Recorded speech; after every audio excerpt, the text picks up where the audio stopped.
ख्वाहिश है कि अल्लाह करे कि दुनिया जो है वो इस्लामाबाद के मेयर से ज़्यादा इमरान खान की औकात जो है वो समझ ले, तो वही पाकिस्तान के लिए बहुत होगा। तभी तो हमें भुगत रहे हैं जो सब कुछ हो रहा है। हमारे साथ कश्मीर के इशू पर जो है वो सलामती काउंसिल का इजलास बुलाने के लिए मेंबर नहीं होते, वहां पर रेजोल्यूशन फाइल करने के लिए मेंबर नहीं होते। सलामती काउंसिल के अंदर जो है वो जब अफगानिस्तान के ऊपर बात होती है, ये खुद घर बैठ के स्टेक होल्डर है, लेकिन इनको बुलाया नहीं जाता, इनको पूछा नहीं जाता, इनको साथ बिठाता। वो हमेशा कहते रहे हैं और 2 साल पहले भी जब वो गए थे तो उन्होंने यही बातें की थी। और इसके ऊपर पाकिस्तान में लोग बहुत क्रिटिसाइज कर रहे हैं। पाकिस्तान में लोग कह रहे हैं कि ये क्या बात हुई, आपने तो लगता है कि आपकी स्पीच चेंज ही नहीं की है और बिल्कुल वही सारी आएं बाएं शाएं करके आप आ गए हैं। जो जजमेंट दे सकता हो, इमरान खान साहब इंसाफ देने में नाकाम हो गए, मईशत को समझने में नाकाम हो गए, पॉलिटिक्स को समझने में नाकाम हो गए।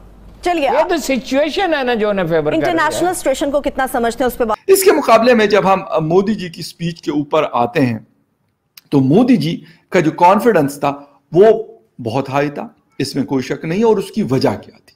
उसकी वजह ये थी कि यार जिस वक्त वो रवाना हो रहे थे न्यू दिल्ली से और उनका सफर शुरू हुआ था वाशिंगटन, तो उनकी मुलाकात पहले से प्लान थी with president of US Joe Biden के साथ। तो यकीनन आप दुनिया के वाहिद सुपर पावर के प्रेसिडेंट के साथ आपकी मुलाकात होनी है, एक बहुत बड़ी बात है, एक बहुत बड़ी सक्सेस है। नमस्कार दोस्तों, जीत हिंदुस्तान न्यूज में आपका स्वागत है। लेटेस्ट न्यूज के लिए चैनल को सब्सक्राइब और लाइक करें और इस वीडियो के बारे में हम अंत में बात करते हैं। वाकई उनके ललकारने के बाद इंटरनेशनल मीडिया जो है उसमें आपको ने शायद देखा नहीं, वहां पे आहो बका मची हुई है। नरेंद्र मोदी साहब कहीं डर के छुप गए हैं, वो बाहर नहीं निकल रहे और वो इमरान खान के ललकारने से पूरी दुनिया जो है वो इस वक्त खौफ में और हैरत में मुब्तला है कि जो है वो कहाँ जाएं। ये तो आलम है इनका, ये खुद पसंदी, खुद नुमाई, खुद सताइशी से बाहर नहीं निकलते और खुद का आलम यह है दूसरों को पर्चियां पकड़ने की जो है वो करते थे और खुद ने एडिटेड प्रॉम्प्टर से लिखी हुई तकरीर पढ़ी है और वो रिकॉर्ड करके जो है वो रिलीज की गई है। फिर भी जो है वो हस्बे आदत हस्बे रवायत जो है वो बोंगियां मारने से बाज नहीं आए। कभी तालिबान को जो है वो फाउंडर मेंबर्स कह दिया और दूसरी तरफ जो है पूरे पख्तूनों को जो है वो तालिबान का साथी बना दिया। मतलब पख्तून जो है वो सारे जो है वो तालिबान के साथी हैं, उनके साथ पुराने टाइज हैं। आप अंदाजा लगाइए कि पख्तूनों ने क्या कुछ बर्दाश्त नहीं किया है तालिबान के हाथों। वो बेशक अफगानिस्तान के यूएस के, ये खुद जो बैठ के मुझे समझ में नहीं आ रहा, ये जो इतने ज्यादा तालिबान के और अफगानी हुकूमत के जो ये खुद से ज्यादा बने हुए हैं स्पोक्स पर्सन, इन्होंने कहां से इनको ये पता चला पूरी दुनिया अभी जो है वो तालिबान के ऊपर उनके ऊपर रिजर्वेशंस है और उनकी जो पॉलिसीज हैं उसके ऊपर पूरी दुनिया जो है वो एक स्ट्रिक्ट आय रखे हुए है। ये मौसूफ जो है वो चले हैं उनको उनकी जो है वो वकालत करने और दूसरी तरफ अफगान कमांडर कह रहा है कि ये सिलेक्टेड है, ये हमें ना बताएं। तो इनके तो चर्चे जो है वो ज़बाने ज़द-ए-आम है। और जहां तक फवाद चौधरी साहब की बात है, फवाद चौधरी साहब बेचारे आदत से मजबूर हैं। वो गरीब को जो है वो बार बार चूंकि टांग मार के निकाल दिया जाता है तो उसने अपनी नौकरी पक्की करने के लिए कुछ तो करना होता है। आपको याद है ना पिछली दफा भी वो सारे लाइन में लग के इमरान खान को वर्ल्ड कप जिता के लाए थे और उसके बाद जो है वो ये हुआ था कि कश्मीर जो है वो छीन लिया गया और हमारी गैरत को आधा घंटा के लिए ये जो है वो आधा घंटा भी खैर पूरा नहीं होता था, 20 मिनट जो है वो धूप लगवाते थे और फिर ये घर जाके बैठ जाते थे। मतलब क्या इनको क्या गलतफहमी है? पूरी दुनिया यही तो सुनने के लिए बैठी थी कि इमरान खान क्या कहेंगे, इमरान खान ने क्या कहना है और उसके बाद सारी दुनिया वहां स्पीच ही करनी होती है, कोई डंडा तो नहीं लहराना था वहां पे, कैसे खौफतारी हो? तुम्हारी स्टैंडिंग क्या है? देखिए, बात खौफतारी करने की नहीं होती, बात ये होती है कि आपकी बात जो है वो कितने लोग सुनते हैं। आपको देखिए, जब मुझे तो पहले तो मेरी ख्वाहिश है कि अल्लाह करे कि दुनिया जो है वो इस्लामाबाद के मेयर से ज्यादा इमरान खान की औकात जो है वो समझ ले, तो वही पाकिस्तान के लिए बहुत होगा। तभी तो हमें भुगत रहे हैं जो सब कुछ हो रहा है। हमारे साथ कश्मीर के इशू पर जो है वो सलामती काउंसिल का इजलास बुलाने के लिए मेंबर नहीं होते, वहां पर रेजोल्यूशन फाइल करने के लिए मेंबर नहीं होते। सलामती काउंसिल के अंदर जो है वो जब अफगानिस्तान के ऊपर बात होती है, ये खुद घर बैठ के स्टेक होल्डर है, लेकिन इनको बुलाया नहीं जाता, इनको पूछा नहीं जाता, इनको साथ बिठाता कोई नहीं। और आज यूएनजीए के अंदर जो है वो सारी दुनिया जो है वो मिल रही है, सरबराह मुमलिकत मिल रहे हैं, वो एक दूसरे के साथ तबादला ख्याल कर रहे हैं, अपने मुल्क की खारजा पॉलिसी स्ट्रेंथन कर रहे हैं। हमारा वज़ीर घर बैठ के जो है खान साहब को जाना चाहिए था खुद अमेरिका, हमें तो कुछ समझ में नहीं आ रहा हम कहाँ जाएं। खुद अमेरिका जाना चाहिए था खान साहब को। देखिए, वो अपने वो इसलिए हाँ जाना चाहिए था, वो नहीं जा सके बिकॉज उनको साइड लाइन्स पे कोई मुलाकातें नहीं मिली। इनको कोई जिसको इस्लामाबाद का मेयर नहीं समझते लोग, उसको मुलाकातें कहाँ मिलेंगी, उनको अपॉइंटमेंट कहाँ मिलेगी, वो देख लिया ना आपने। वो आज जो है मुझे बड़ा अफसोस हुआ तस्वीर देख के, बाइडेन और मोदी जो है वो खड़े होकर हंस रहे थे वजीर आजम इमरान खान के ऊपर। एक कह रहा है कि मैंने उसका नंबर ब्लॉक कर दिया, दूसरा कह रहा है मैं उठाता ही नहीं हूँ।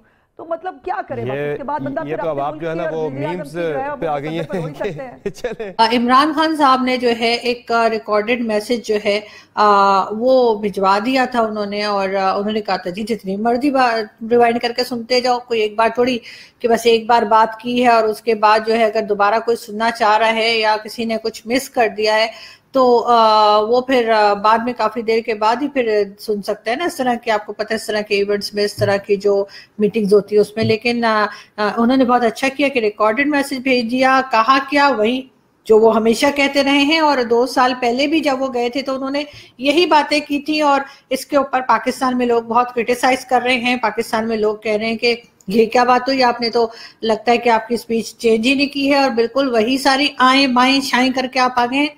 तो उसमें उन्होंने आए बाएं शाएं ये किया कि बिल्कुल उन्होंने बात की अफगानिस्तान की, उन्होंने बात की कश्मीर की, और इसी किस्म की बात वो करते रहे कि जी कश्मीर डिस्प्यूट जब तक हल नहीं होता तब तक जो है इस रीजन में अमन नहीं आएगा। अफगानिस्तान को लोगों को मान लेना चाहिए कि तालिबान की गवर्नमेंट आ गई है, और इसी तरह की बातें उन्होंने मुसलसल जो वो आप जानते हैं कि हर जगह पे करते हैं, हर प्लेटफॉर्म पे वो यही बात करते हैं। तो इस फोरम पे भी उन्होंने यही बात की और यही कहकर वो मतलब उन्होंने पूरा अपना जो भाषण था वो पूरा उसके ही इर्द गिर्द उनका घूमता रहा।